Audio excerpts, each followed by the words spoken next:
Замислете го каков мотив имале овие луѓе, конкретно и веќе го земам примерот бидејќи најдобро го познавам со дедо ми Серафим, во куќата кај што живеело неговото семејство, да ризикува се во подрумот на таа куќа да организира ваква работилница, која што доколку била откриена би ги коштало живот, претпоставувам, сите членови на неговото семејство.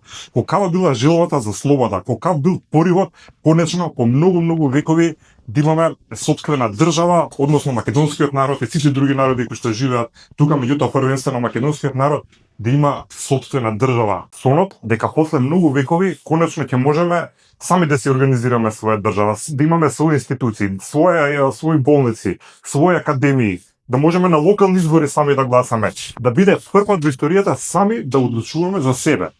Таква шанса добивме, меѓутоа да видиме што правиме ние со нашата слобода.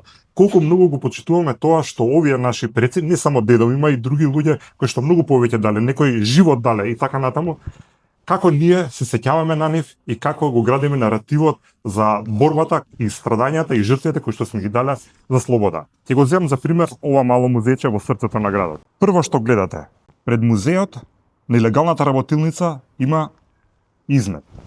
Цвртите на десно, покрај скршените плочки, има големо количество на ѓубре. Самото објектче, самиот влез е уништен со графити. Влезот е превалкан и со коров е полн.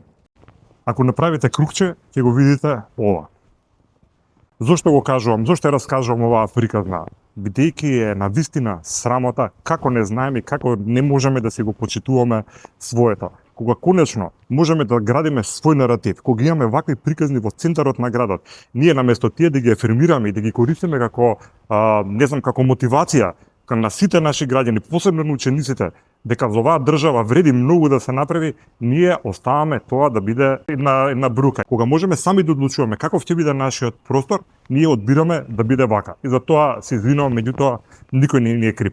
Ваквата немарност кон нашето се пресликува сегде. Наместо да направиме држава отворена, модерна, чиста, космополитска, со образувани граѓани, ние одлучуваме самите на себе да си го уништуваме нашиот идентитет. И тоа е нешто навистина тажно.